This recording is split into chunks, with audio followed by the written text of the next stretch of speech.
Assalamualaikum warahmatullahi wabarakatuh. Selamat pagi, salam sejahtera untuk Ananda, Bapak semuanya.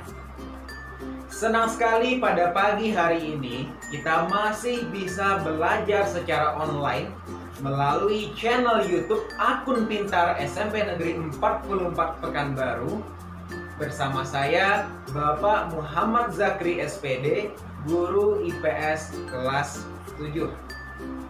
Apa kabar Ananda Bapak semuanya?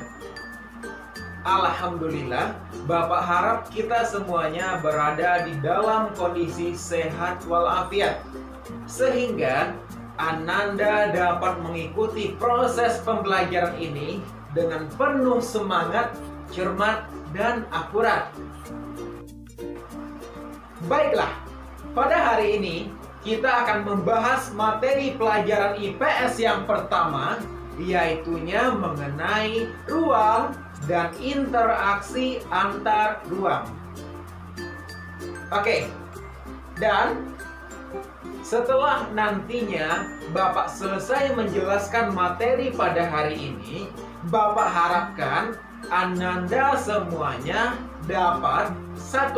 Menjelaskan pengertian ruang, 2. Menjelaskan pengertian interaksi antar ruang, 3. Menjelaskan penyebab terjadinya interaksi antar ruang, dan yang keempat, menjelaskan bentuk kondisi saling bergantungan yang diperlukan untuk terjadinya interaksi antar ruang.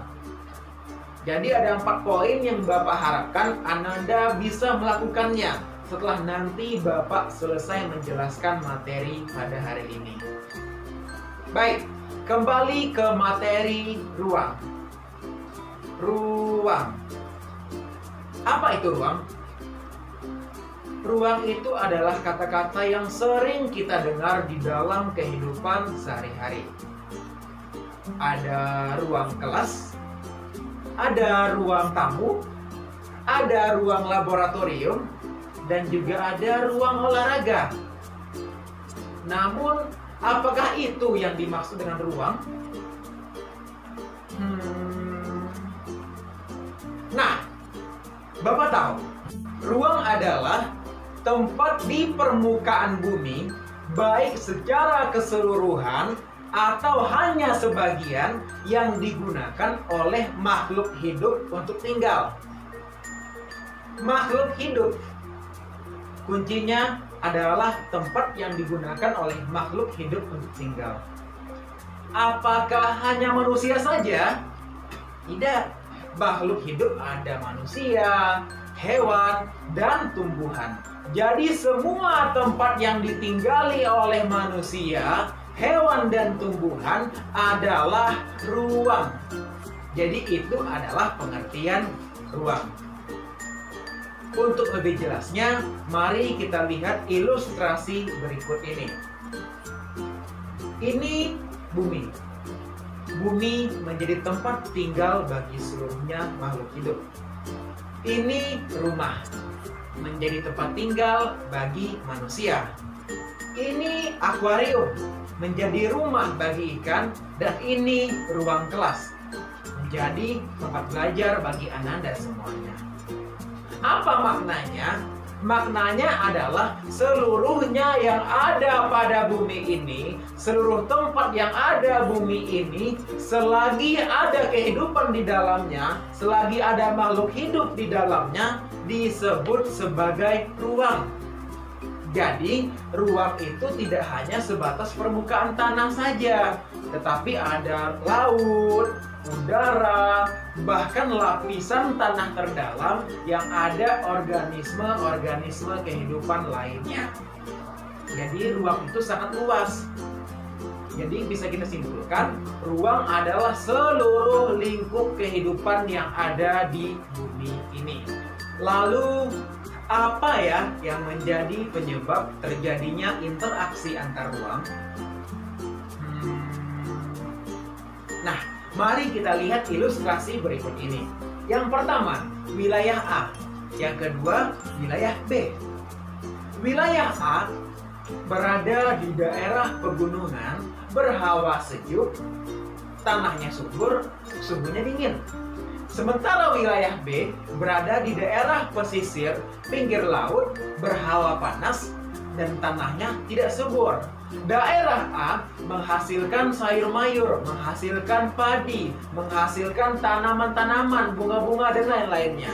Sementara wilayah B menghasilkan ikan, menghasilkan kerajinan tangan, menghasilkan kelapa, dan lain-lain. Lalu, apa hubungannya dengan penyebab terjadinya interaksi? Nah, begini.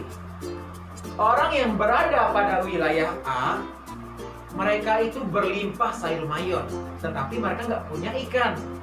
Begitu juga sebaliknya, wilayah B berlimpah ikannya, tetapi mereka tidak punya sayur mayur. Akhirnya, karena terjadinya saling membutuhkan tersebut, terjadilah interaksi antara A dan B. Orang A membeli ke B, orang B membeli ke A untuk pemenuhan kebutuhannya. Nah, jadi dapat disimpulkan perbedaan karakteristik suatu wilayah, perbedaan karakteristik produksi suatu wilayah menjadi penyebab terjadinya interaksi antar ruang. Lalu, apa ya pengertian interaksi antar ruang tersebut? Nah, Bapak tahu, interaksi antar ruang adalah pergerakan orang, barang, atau informasi dari satu daerah ke daerah lainnya atau dari daerah asal menuju daerah lainnya. Interaksi antar ruang dapat terjadi dalam 3 bentuk.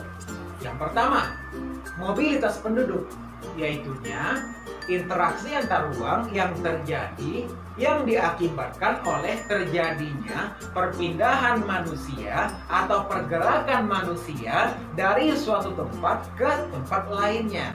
Contohnya, pergerakan Ananda dari rumah ke sekolah atau pergerakan orang tua Ananda dari desa ke kota.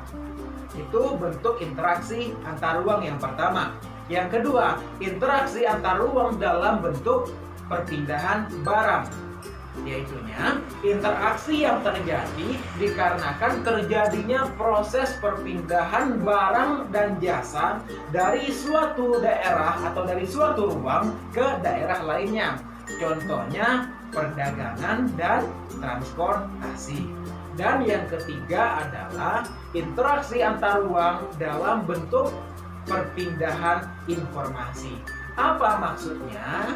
Yaitunya perinteraksi antar ruang yang terjadi diakibatkan adanya komunikasi, perpindahan informasi, terjadinya percakapan, baik secara langsung ataupun secara virtual. Dan materi kita yang keempat atau materi yang terakhir adalah kondisi saling bergantung apa saja yang mendukung atau mendorong terjadinya interaksi antar ruang. Terdapat 3 hal. Yang pertama, saling melengkapi. Yang kedua, kesempatan antar ruang. Dan yang ketiga, kemudahan akses. Bapak akan jelaskan satu persatu. Yang pertama, saling melengkapi. Di sini terdapat 2 wilayah. 1 wilayah A dan 2 wilayah B. Wilayah A surplus sayur mayurnya, sementara wilayah B surplus produk perikanannya. Penduduk A membeli ikan ke wilayah B, sementara penduduk B membeli sayur ke wilayah A.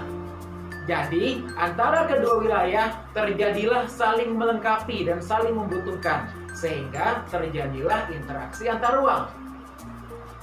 Yang kedua, kesempatan antara. Di sini juga ada wilayah C.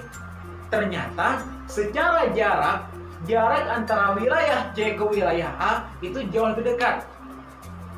Dan diketahui ternyata wilayah C juga surplus perikanan minus sayur mayur. Akhirnya, dikarenakan jarak yang dekat tersebut, dikarenakan jarak dan waktu tempuh yang lebih singkat tersebut, penduduk A beralih membeli ikan ke wilayah C. Sehingga berkuranglah atau melemahlah interaksi antara wilayah A dan wilayah B, dan semakin menguatlah interaksi antara wilayah A dengan wilayah C. Sedangkan poin yang terakhir adalah kemudahan akses. Contohnya, selama ini terjadilah interaksi perdagangan antara wilayah A dan wilayah B. Namun di kemudian hari terjadi hambatan jalan rusak atau jembatan putus, sehingga kedua wilayah ini terpaksa harus mencari tempat lain untuk melakukan interaksi. Maka wilayah C lah yang menjadi alternatifnya. Sehingga jadi sarana dan prasarana serta kemudahan akses juga sangat mendukung terhadap terjadinya interaksi antar ruang. Baik, sampai disinilah penjelasan Bapak pada hari ini.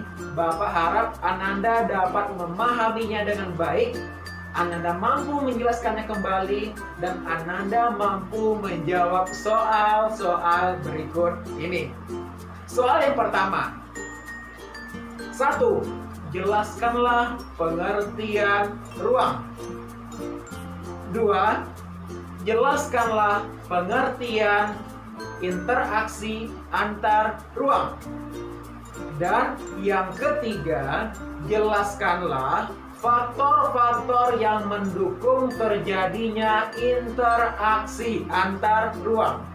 Cukup 3 saja pertanyaan dari Bapak pada kesempatan kali ini, dan Ananda kumpulkan hari Selasa jam 9 pagi.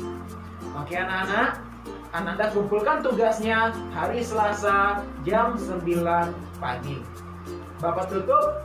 Wabillahi taufiq wal hidayah. Wassalamualaikum warahmatullahi wabarakatuh. Selamat pagi, salam sejahtera untuk Ananda Bapak.